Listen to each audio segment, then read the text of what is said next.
भारतवर्ष का एक महत्वपूर्ण राज्य है ओडिशा। प्राचीन काल में ये कलिंग के नाम से विख्यात था। सूर्य की पहली किरण इसी प्रदेश के एक कोण पर पड़ती है। इसी स्थान पर कभी संसार का सबसे भव्य और विशाल सूर्य मंदिर बनवाया गया था। तुम कलिंग की पहचान हो, देखो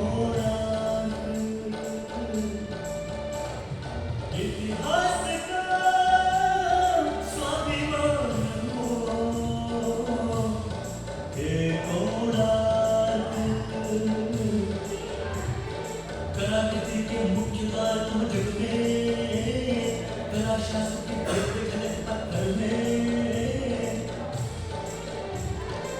विश्व गुरु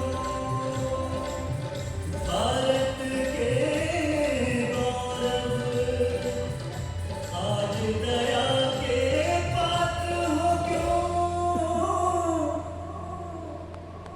कोणार्क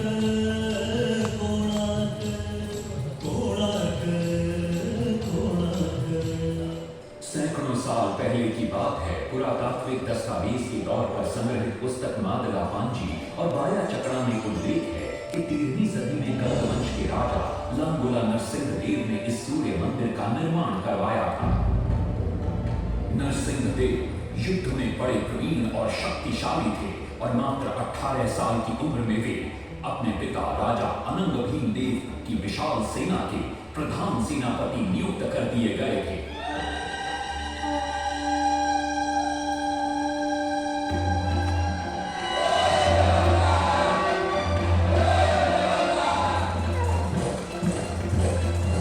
सेनापति बनने के बाद नरसिंह देव ने अपने कुशल नेतृत्व से दक्षिण के कई आक्रमणकारी राजाओं को युद्ध में हराया।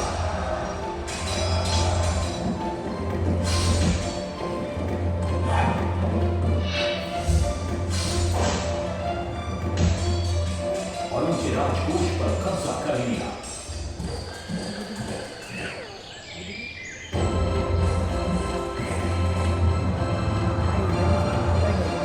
तत्पश्चात उन्होंने विजय कोंडा, जिसे आज हम वारंगल के नाम से जानते हैं,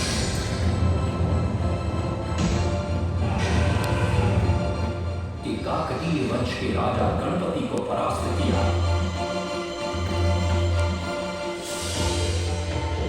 और उनके राजकोष पर भी कब्जा कर लिया।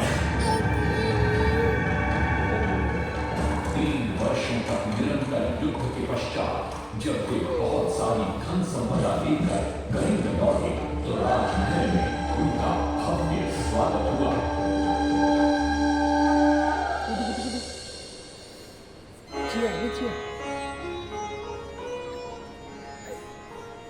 राजमाता कस्तूरी देवी पुत्र नरसिंह देव की वीरता से बहुत प्रसन्न हुई और पुत्र के सामने अपने मन की इच्छा प्रकट की। कहा, तुम्हारे पिता ने शंख क्षेत्र पुरी में भगवान जगन्नाथ का भव्य मंदिर बनवाया। मैं चाहती हूँ कि तुम पद्म क्षेत्र कोणार्क में उससे भी भव्य और विशाल सूर्य मंदिर बनवाओ। किंतु नरसिंह देव माता से प्रति प्रश्न करते, सूर्य मंदिर ही क्यों, और वो भी कोणार्क में?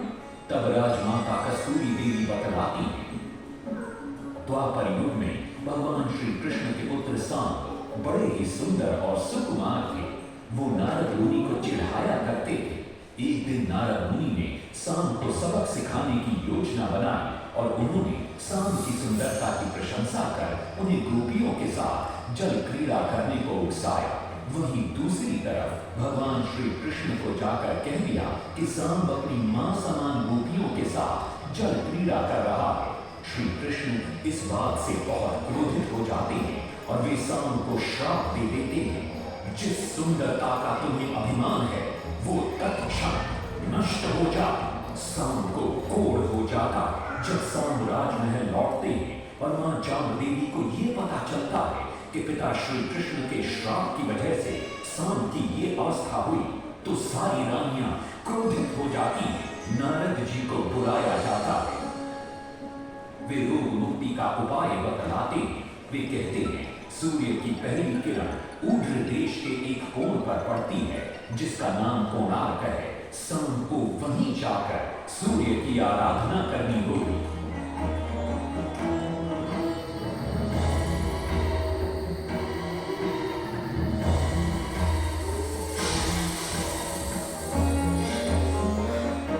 बहुत ही लंबी और कठिन यात्रा के पश्चात सांब अपने सैनिकों और सेवकों के साथ कोणार्क की चंद्रभागा नदी के तट पर पहुंचते हैं और नित्य प्रातः स्नान के बाद सूर्य की आराधना आरंभ करते हैं।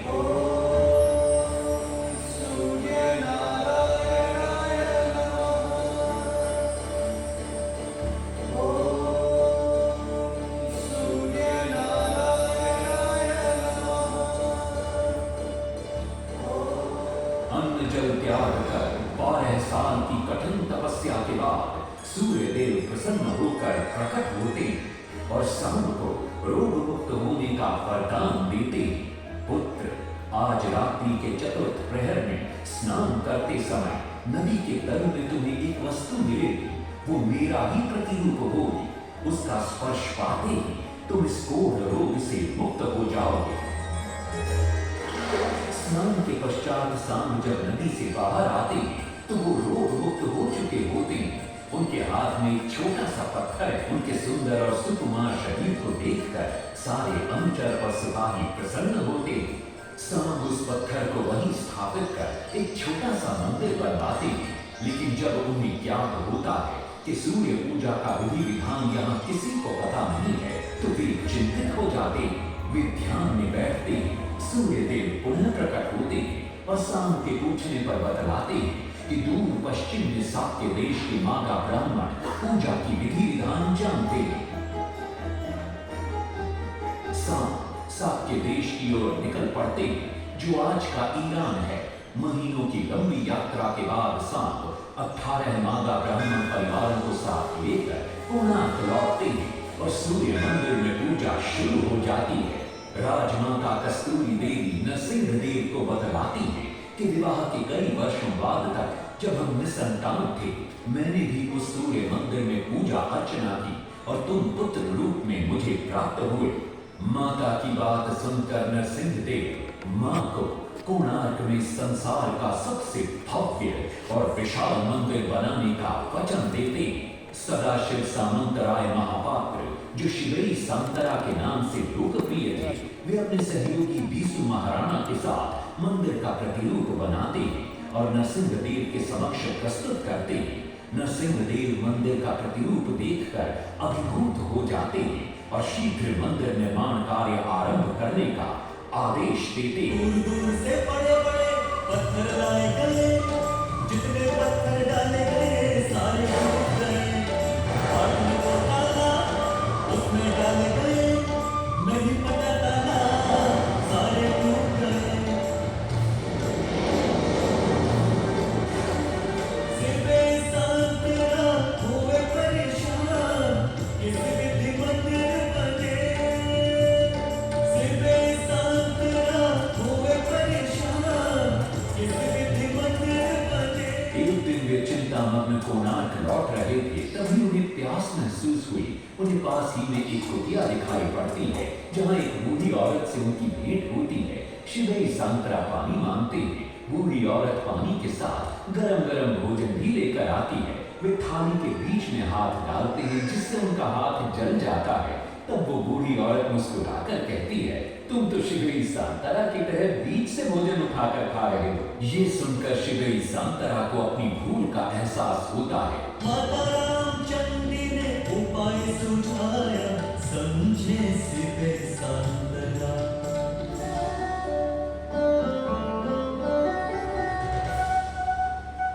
तत्पश्चात वो किनारे से पत्थर डलवाना शुरू करते हैं और मंदिर निर्माण का कार्य तेजी से आगे बढ़ने लगता है। 12 शिल्पियों ने 12 वर्ष में मंदिर बनाया। घोड़े साथ सजा कर रथ में समय का चक्र बताया।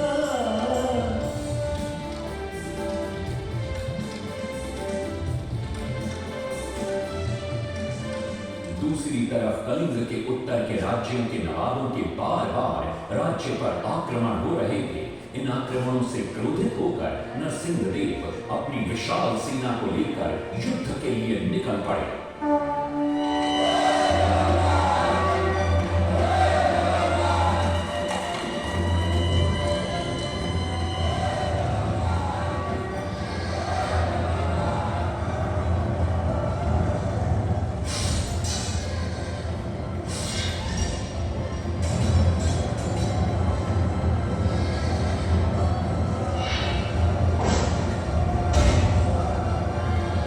शक्तिशाली गौड़ वंश के नवाबों को भी युद्ध में परास्त कर दिया और उनसे प्राप्त सारा धन अपने कब्जे में लेकर सूर्य मंदिर के निर्माण कार्य में लगा दिया। 1200 कारीगरों के अथक प्रयास से 12 साल बाद विशाल और भव्य सूर्य मंदिर बनकर तैयार हुआ। उस समय के लोगों में वास्तुशास्त्र, ज्योतिष शास्त्र और खगोल शास्त्र का जो ज्ञान था, उसे देखकर आज के बड़े बड़े वैज्ञानिक भी आश्चर्यचकित रह जाते हैं। कई प्रयासों के बाद भी मंदिर के गुंबद पर कलश स्थापित नहीं हो पा रहा था। क्रोधित नरसिंहदेव ने आदेश दिया कि कल प्रातः काल तक यदि कलश स्थापित नहीं हुआ तो सबके सर धड़ से अलग कर दिए जाएंगे। सभी शिल्पकार घोर चिंता में डूब जाते हैं।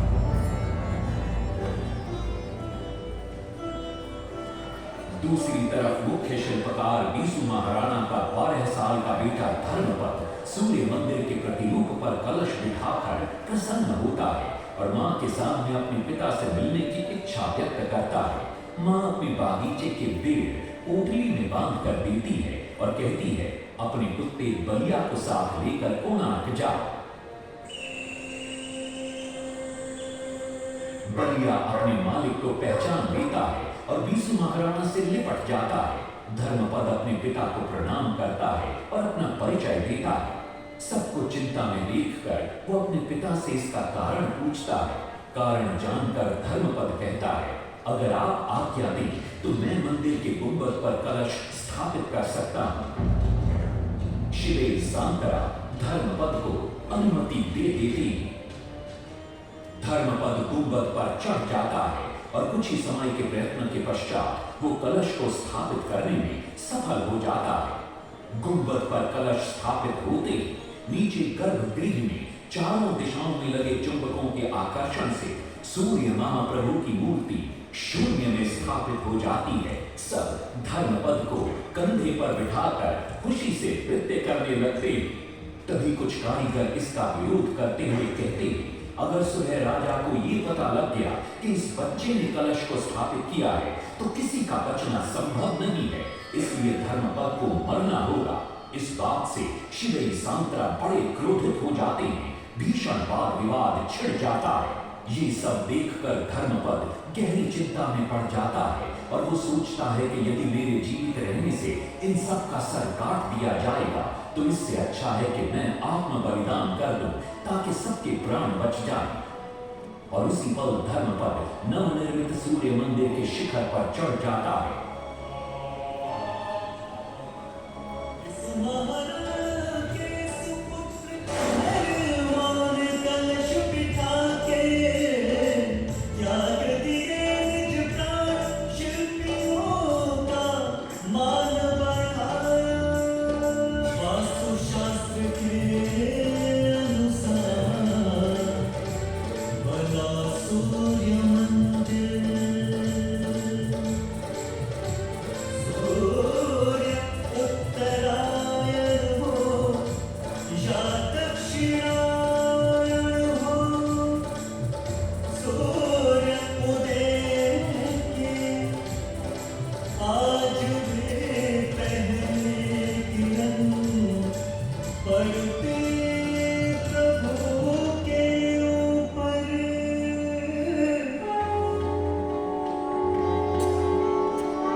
नरसिंहदेव भी आ पहुंचते हैं।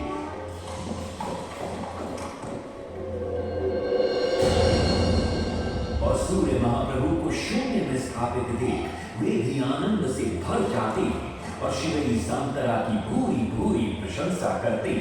वो ये भी घोषणा करते कि माघ शुक्ल पक्ष की सप्तमी को मंदिर की प्राण प्रतिष्ठा की जाएगी। लेकिन शिवई सांतरा कहते, राजन, तिथि तो अच्छी है, लेकिन मंदिर की प्राण प्रतिष्ठा के लिए ये शुभ नहीं है। किंतु राजा अपनी बात पर अड़ जाते। शिवई सांतरा को दुख होता है और कोई वाद विवाद किए बिना वे हमेशा के लिए वहां से चले जाते।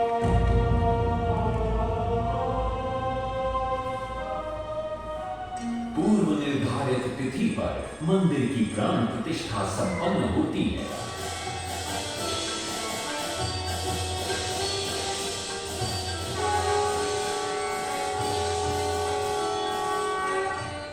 लेकिन कुछ दिनों बाद अमंगल होना शुरू हो जाता है। सबसे पहले विराट सिंह की मूर्ति नीचे आ गिरती है। तत्पश्चात मंदिर की शिलाओं का गिरना भी शुरू हो जाता है। नरसिंहदेव को अब समझ में आता है कि शिवई सांतरा का कहना सही था, लेकिन देर हो चुकी थी। बहुत साल बाद मंदिर के आसपास जंगल उगाए और ये मंदिर घने जंगलों के बीच छुप गया। जब अंग्रेजों ने जंगल के बीच इस मंदिर को देखा तो उन्होंने इसका पुनरुद्धार किया। आज आप उसी विशाल मंदिर के भग्नावशेष देख रहे हैं। ये है इस प्रसिद्ध मंदिर की कथा। अब इस कथा में कितनी सत्यता है और कितनी कल्पना है, ये तो किसी को नहीं मालूम, लेकिन ओडिशा की जनश्रुतियों में यही कथा विद्यमान है। तुम